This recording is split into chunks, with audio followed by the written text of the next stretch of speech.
And now for something completely different. Hi, my name is Annie Grossman, and I'm a dog trainer. This podcast is brought to you by School for the Dogs, a Manhattan-based facility I own and operate along with some of the city's finest dog trainers. During this podcast, we'll be answering your questions, geeking out on animal behavior, discussing pet trends, and interviewing industry experts. Welcome to School for the Dogs podcast. Hey everyone. So today I wanted to talk about a concept that is really crucial to dog training, but also something that is going to help you with a practical training exercise that you can start working on in preparation for Thanksgiving, which is a time when I think it's a good idea to show off how well your dog is trained to your family and friends. And of course that can be challenging because you're often in new places, there's food involved, there's a lot of commotion, but by playing this little shaping game that I am going to describe over the next week or so, I think that you are going to be able to really demonstrate how savvy your dog is at understanding what you want and just being a overall polite little buddy. Shaping is simply the process of breaking a behavior down to its absolute smallest parts and then positively reinforcing the behavior, raising your criteria at incremental steps. Now, the real trick to shaping is to never raise your criteria too quickly, which means there's kind of an art to shaping, I think, and that's an art of really knowing the student you're working with, in this case a dog, so that you can make things harder only at a rate that they're going to be able to still figure out what it is you want. If you make things too hard, too fast, you get an animal who, I call it dropping out of school. You get an animal who's just like, well, I can't do this, never mind, goodbye. Now, of course, shaping is happening all the time, and certainly school, human school, is a place where we all experience shaping. You start out at school and the criteria is very low. You show up and you do a crayon drawing, and no matter how bad it is, everybody's clapping their hands, and you put two blocks together and announce that that's the number 2, and your teachers and parents will think you're a genius. But of course, pretty quickly, the criteria of what's expected of you is raised, and by the time you're in high school, you're doing algebra, geometry, trigonometry, calculus, and you didn't get there in a single leap from your days playing with blocks. The criteria was raised slowly over time with your teachers, step by step, raising the bar as far as what was expected of you. And I believe it's really the responsibility of the teacher or the trainer when you're dealing with dogs to raise criteria at a rate that you could handle. It's when the problems are made too difficult too soon that you get kids that say, well, I'm just not good at math, or I just can't do this, I just don't understand this. What use is it to even try? Whereas if things could be just spoon-fed in smaller amounts, often you will see success. It might be a little bit slower, but you'll still see success. And this is definitely something I see in dogs all the time during different shaping exercises, that they do this, like I said, I call it dropping out of school. And with a kid, you can kind of coerce them into continuing. You have to take this test or else. You have to reach this level of competency or else. With dogs, I find it much more interesting to put the challenge on the trainer in forcing him or her to really flex the muscles required in order to cater the teaching process to the dog to make sure the dog is set up to succeed at really every level. And often that means making something a little harder, seeing if the dog can figure out what you want, and if not, taking it back a few notches to a point where the dog can succeed. I kind of think of shaping as like constantly refining something. And, often at School for the Dogs, when people call up and say, well, I want to take a class with my dog, but my dog already knows how to sit. My dog already knows to lie down. All of us kind of giggle to each other about people saying something like that, because shaping is this constant process, and there's always the possibility to shape a dog who already knows one thing into a dog who has the ability to do that behavior in some different, possibly better, greater way. So for instance, sure, maybe your dog knows how to sit, but does he know how to sit if you ask in a whisper? Does he know how to sit if you're jumping up and down on one leg? Does he know how to sit if someone else asks? Does he know how to sit for 2 minutes at a time? Does he know how to sit in Grand Central Station? Does he know how to sit within 1 second of you asking? Sitting is not just a single thing, and using smart shaping, you can refine the behavior in each of the ways that I was just mentioning. You can make the behavior have a longer duration. You can make the speed at which the behavior happens faster. You can shape your dog to understand different cues. So even basic behaviors are constantly being shaped, but shaping is usually the thing that you credit when you're teaching something sort of fancier and flashier to a dog, be it getting them to play dead or open the refrigerator or push an elevator button. These are behaviors that we can't necessarily capture, capturing being what we're doing when a dog does something we like and we click or use some kind of verbal marker to pinpoint the moment and say, yes, that is the thing that I liked. When you're capturing, in the beginning at least, you're usually waiting for something a dog is accustomed to doing anyway, just under very normal circumstances. So it's usually not hard to capture a sit or capture a dog lying down, because these are things that dogs just do.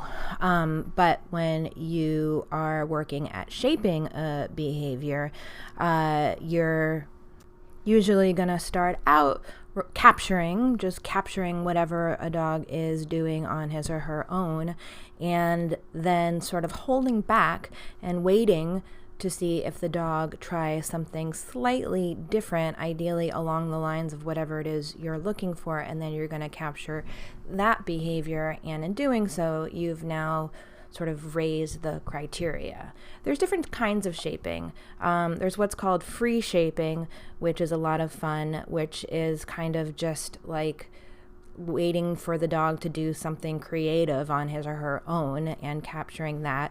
One example of free shaping is the game, I think it's called 101 Things You Can Do with a Box. I'll link to something about this in the show notes. But with free shaping, you might not have a specific goal in mind. You are just kind of on the ride with your dog, figuring out what you can reward that's new and different. And I find the more you do shaping with a dog, whether it's a free shaping game or something more structured, really the better they get at learning and the better they get at figuring out, oh, I need to try something new.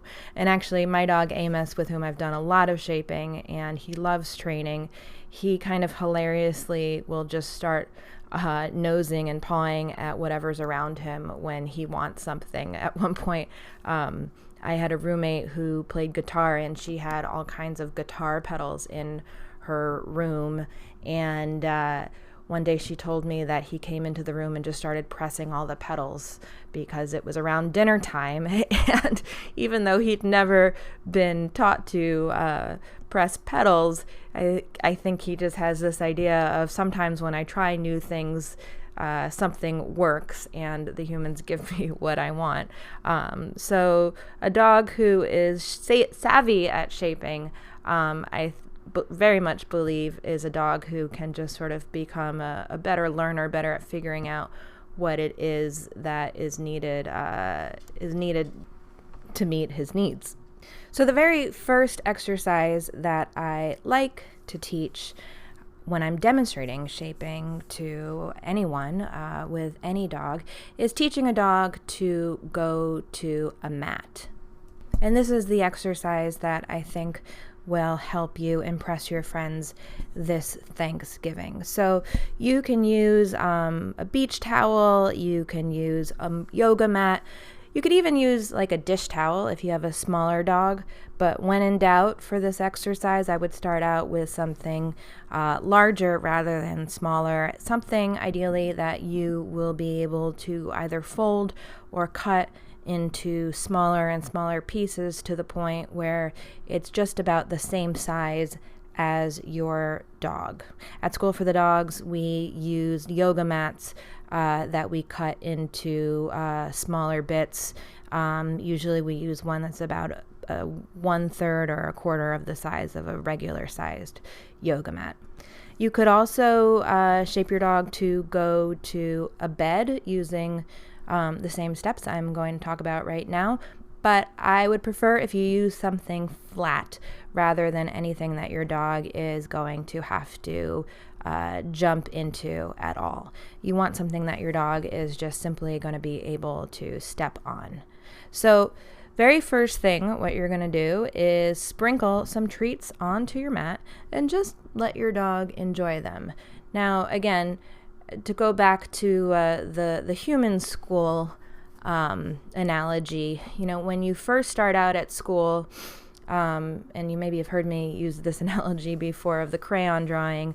Like I was saying earlier, you go to school, you do a crayon drawing, you go home and you show that crayon drawing to your parents, and they might as well have their eyes closed and they're still going to say like, amazing job, you're so great, right? Because they just want you to like drawing and to like being at school, and the actual talent that you're displaying at that point is unimportant because it's really just about classical conditioning at that point. It's about creating good feelings, good associations. The criteria of your behavior is 0. And that's what we're going for when we're just sprinkling yummy things on the mat. We're at criteria 0. We just want your dog to be like, hey, this mat's kind of a cool place. I like being there.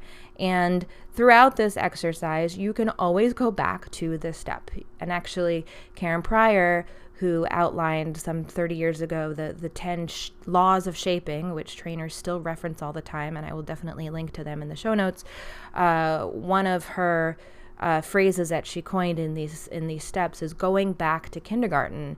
And I love that phrase for the reason that I love my crayon drawing analogy, in that, you can always go back. You can always make things easier. I was at a conference once and someone played an old radio interview. I think it was an interview with Terry Gross on Fresh Air of Ray Charles. And the interviewer asked him, what do you play when you're not performing, when you're home alone? And he said scales. He practices scales, right? Talk about going back to kindergarten. You have this fabulous pianist, and he was just always working at kind of improving things at that very, very basic level. And I think it's a good thing to keep in mind that there is never any shame in going back to basics. And I point out all the time, too, to dog owners, I could teach your dog to sit all over again at any moment of any day. And it's only going to help the end behavior to start at the beginning. And I'm jumping around a little bit, but when you practice this shaping exercise with the mat, which I'm going to talk about more, sorry, I went a little bit off track, but when you're practicing this exercise with the mat, start from the beginning every time you practice it. That's my suggestion. So even if it feels silly, every time you're adding any kind of anything different to the situation, whether that means practicing in a new room or practicing at a different time of day or practicing with a new person. All of those things are bits of criteria that are actually making things harder. Because to a dog, practicing a behavior in a new room might as well be a totally new ask. So it is always wise to go back to kindergarten whenever you're teaching anything new, whether you're focusing on plain capturing or incrementally capturing things that are more difficult with shaping. Never be afraid to go back to kindergarten. So, okay, you have your mat out. You're letting your dog eat some yummy things off of it. Now what I would like you to do is give your dog a treat just a couple feet from the mat. So picture you're sitting, you have maybe the mat laid out in front of you, and then maybe 2 feet in front of that, a foot in front of that, you're just going to toss a treat for your dog to go get. And you don't want to make it too hard for your dog to find this treat. You might put a bowl down or a placemat down or something where you can toss the treat so your dog can find it right away. We don't want your dog to waste time going on any kind of search. This is just at this point about resetting your dog. Next, what you're going to do is just wait patiently, and I bet because your dog has just eaten a whole bunch of yummy things from the mat, your dog is going to walk back to the mat, or if not walking back to the mat, your dog is probably going to come walk back towards you because he has lots of associations with you giving him good things through the years, I'm sure. And you're going to use a marker to pinpoint the moment your dog puts even one toe on that mat. If you haven't listened to this podcast before, I suggest going back and listening to the dog training triad series of episodes, specifically the one on timing, which I believe is the third in that series. But it's in that episode where I talk about using a clicker, and a clicker is simply a way to pinpoint a moment that your dog is doing whatever it is you want him to do. It is a faster way of communicating to your dog that you liked what he did rather than trying to get a treat or give him some sort of reward other than a treat in the exact moment that he does whatever you like. The clicker acts as a kind of stand-in, and the very first step of using the clicker is making sure your dog that your dog understands every time he hears that clicking noise, it's followed by something good, whether that be a small treat, a game, a good head rub, affection, whatever. But the clicker always has to be followed by something really awesome. And you don't have to use a clicker. If you don't use a clicker, you can use a word like yes, or sometimes people will use a whistle. But really, whatever you're using, it's just a bridge that's both giving specificity to the moment your dog does what you want him to do, and also buying you a moment of time so that you can give whatever the thing is. And also another nice thing about using a marker like a clicker especially, or also a word, but especially something that's kind of neutral like a clicker, is that there's not meaning behind it like there is when we use our voice, right? Dogs are always trying to figure out what we mean by things, and I think often they're reading tones in our voice that we probably don't even know that we're using. Also, my good boy doesn't sound the same as you're a good boy or my husband's good boy. So a clicker is kind of nice in that it's just like a steady, stable sound that doesn't change and is the same with whoever uses it. But all of that said, I use the word yes a lot as a marker just because I don't always have a clicker handy, and I find it tends to work pretty well.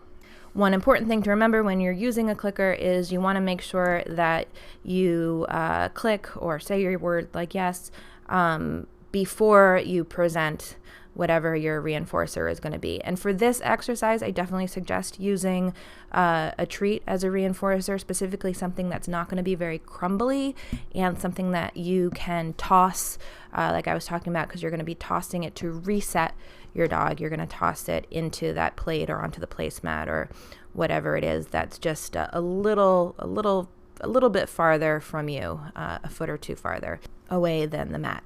So you are going to click when your dog's toe hits your mat, And then you have a choice, and this is trainer's choice. Either you can keep putting the treat on the mat to help reinforce the association of the mat being a good place to be, or you can speed things up by using the treat to reset the dog by tossing that treat into the plate that's just north of where you have the mat. And actually, whether or not you give that sort of bonus treat on the mat, that, awesome crayon drawing treat, let's call it, just good job, criteria 0 treat, you're still going to give a treat that you're going to toss, because I really do want you to reset your dog. But the treat on the mat is optional based on I would say the interest your dog is showing in the mat. If you feel like you still need to build the interest, if you feel like you still need to convince your dog that school is an awesome place to be, then go for it and give that sort of bonus treat. Once you have your dog coming and touching the mat with like just even a little bit of one paw, I would say 5 or 6 times within a minute, you're going to start raising your criteria. And if you're struggling with this, if you feel like your dog is struggling with this, then take a break and go back and try it again later. Again, your criteria can stay the same. But if your dog seems into this game and loving it, then your criteria might now be waiting for a full paw to hit the mat rather than just a toe. And again, if your dog is having an easy time with this, skip putting the treat on the mat and just toss it. Now, I know it can be tempting to try and converse with your dog about getting him to do this behavior. It can be tempting to lure him. It can be tempting to pat the mat, to put a treat down in order to get your dog to come to it. But I suggest you sit on your hands and try and not do any of these things, because as much as this is an exercise about teaching your dog to go to a mat, it's also an exercise about teaching your dog to figure things out on his own. And you will see that by having a little bit of confidence in your dog, he is going to demonstrate some problem solving here that I think will impress you. If you have a dog who has ever used a remote treat dispenser like a Treat and Train, which is like my favorite training gadget, and I will link to it in the show notes, you could even use a Treat and Train, which is like a remote. You press a little button on a remote and it spits out a treat. You could set that up to deliver the treats for your dog, so that every time your dog's paw hits the mat, you trigger the Treat and Train. And that's kind of a way to really remove yourself from the equation even more, and give your dog even a little bit more confidence that he can figure this out on his own. Anyway, but totally optional thing to do. So you're just going to keep raising your criteria little by little. Next, your dog's got one paw on the mat. Okay, when you feel confident, when you feel like you would bet $20 your dog is going to put one foot on that mat, 5-6 times within a minute, that's the moment where you want to raise your criteria to 2 paws on the mat. Now, I suggest keeping your training sessions short. Often when I'm shaping, I find that I get really into it. I want to keep going when it probably would be better to give my dog a break. It's a good idea to always stop at a point of success, kind of stop while your dog is still loving it and wanting more. When I end a shaping session, I like to end with a little bit of a jackpot of a reward, maybe sort of putting 5 or 6 treats down at the very end, just to sort of solidify the feelings that this is a fun game, and that even though it's ending, it's still a good time. And then pick up again later. Again, always starting from the beginning. Start at one toe, then after maybe a couple 2 or 3 repetitions, raise your criteria to 1 foot, etc., etc. And of course, your goal is to get all the way to having your dog get 4 paws on the mat. Now, once your dog is reliably getting 4 paws on a mat, going to the mat over and over and over, the training doesn't stop there. Like I said, you can always be refining a behavior. And I should mention, you might end up going from 1 toe on the mat to 4 feet on the mat. Some dogs skip all the steps and go straight to whatever your criteria, your end criteria was right away, and you need to be prepared for that. So don't be afraid to be reinforcing 4 paws on the mat when you started out with 1 toe right away. Just because your dog has skipped a few grades doesn't mean that training isn't going well. It certainly is going well. You just want to be ready to reinforce some greater version of the behavior than what you maybe were imagining you would get to. So once your dog is reliably going to the mat, I suggest putting the mat in new places. I suggest you being in a new place in relation to the mat. So if you've been sitting right next to the mat, try going and sitting a little bit farther from the mat, or see if your dog will do it with a new person instead of you. Try it in a new room. Again, always going back to kindergarten, always starting from just that, one fingernail on the mat point. Another way you can continue to shape the behavior to a finer and finer point is to wait for your dog to sit or lie down when he gets to the mat. And if your dog doesn't seem to be getting this and is wandering off, if your dog has a really good sit or down cue, you certainly can give that cue as soon as he gets to the mat, and then click when he performs either the sit or the down. This is actually called chaining behaviors. So you're kind of rewarding the behavior of going to the mat by giving this cue that should be a nice opportunity to do something he already knows how to do. And then clicking and treating when he, or saying yes and treating when he does that sit or down. And you'll find if you do this just a few times, chances are your dog will start to automatically sit or lie down when he goes to the mat, which is really is the goal, especially because what I'm going to want you to do is start bringing this mat to new places and rewarding your dog for lying down calmly on that mat. So the reason that I love having a mat at events, especially where there's food or like when I'm dining out with my dog, is because it's just such a great way to be able to very specifically reward them for doing something good. What's good? Being on the mat. All right. I just want you to be on this space, on this spot. It's kind of like teaching stay, just with specific parameters. I think of it like you're teaching your dog to go to a sticky spot rather than the sort of amorphous, I want you to be in one place and stay still, which is kind of what we're teaching when we're teaching stay. This is a very specific space where I want you to be. Now, another thing that you can do as you start to raise your criteria higher and higher as your dog gets better and better at this shaping to go to a mat is to make the mat smaller. It's great if you can work up to getting something small enough that you can toss it in your pocket or in a backpack. I like shaping dogs to go to a piece of paper. And if you can teach your dog to go to a mat that's the size of a piece of paper, you can pretty easily transfer that to teaching them to go to an actual piece of paper. And then you can just throw down a napkin if you're at a restaurant, for example, dining outdoors, and you want your dog to settle somewhere, or a menu, or an envelope, or a piece of paper, right? We can still, even in this digital age, we can usually find some kind of piece of paper to put on the ground. And that's a sort of nice makeshift, quick way to give your dog information about where you want him to be. And once you have a dog who knows how to go to a mat, who has this sticky spot, of course, your shaping at that point can be just, I'm encouraging the behavior of you just continuing to be on this mat. I want to encourage the behavior of you relaxing on the mat.